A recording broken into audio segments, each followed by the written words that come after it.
Yan sinisihan, pero hindi siya. Eh, wala ka matamaan na tao. Mas gusto ko naman masasahan. Okay.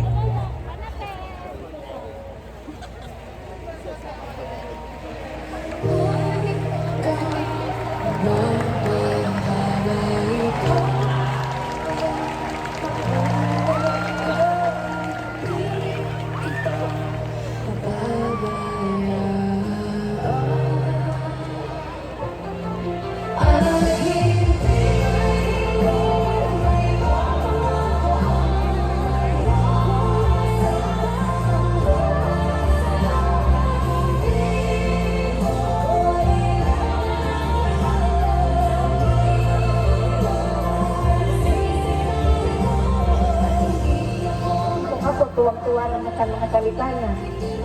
Yung iba pa? Oo. Mababang pinag-aralan ko pero nakakaintindi ako. Maraming nagtitiwalang tao sa kanya. Talagang kailangan natin.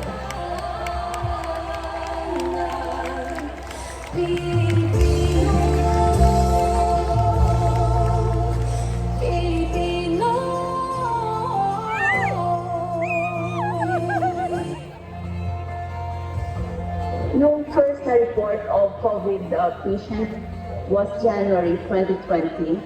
And nang dito yung first case, March 2020 din. How about yung medical personnel? Are they protected? We are exposed every day with COVID-19 and the fear of contracting a virus, which is deadly, not only for myself, but for my family. So yung problem is, where can we avail even the N95? So I have called many suppliers from Manila, but I could not avail it. Napakahirap. We're using only garbage bag sa mga kasama namin yung nagka-positive because of lack of PPEs na ginagamit namin. And then here comes the OVP personnel who did deliver the needed equipment. Sila yung una na nagbigay ng PPE sa amin. So at the time, malakas ng loob kasi meron na kami PPE na magpuprotect sa amin. Kahit hanggang ngayon, nagbibigay na rin siya. Kahit kunti lang yung budget na binigay sa kanya, kahit malayo kami sa Manila, dito kami sa Iloilo, nakaabot pa rin yung tulong niya. Ma'am Lenny, thank you po sa tulong na binigay niyo sa amin. We are so grateful for the help that she extended. Vice President Nenny Robredo, thank you talaga ma'am, na talagang kailangan natin ng ganitong support from a strong person, strong leader. Naranasan ko, pinagtulungan pa ako na matuhin ng dinamita. Pinagtulungan akong pinapalo, kaya nga, biyak kong ulo ko.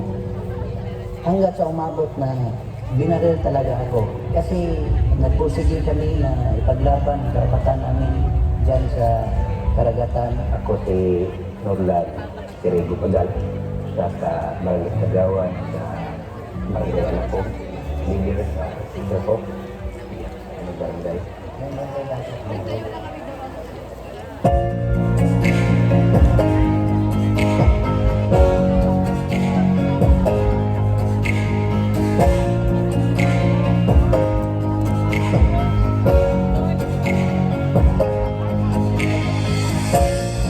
Welcome sa lahat ng mga dumalo and thank you for joining us this afternoon. Itaas natin ang ating bansa at ialay natin ang misang ito para sa Kanya.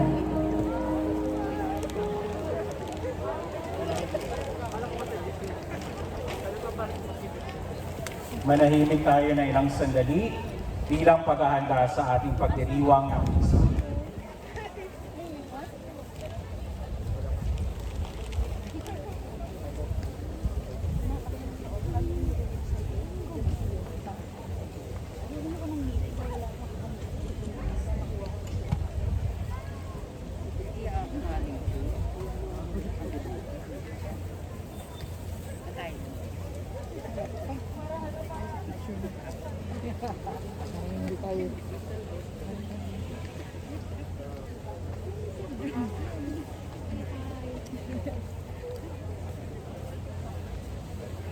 Bilang paninimula ng ating misa, ating sabay-sabay awitin, ang ating awit sa pagtitipon.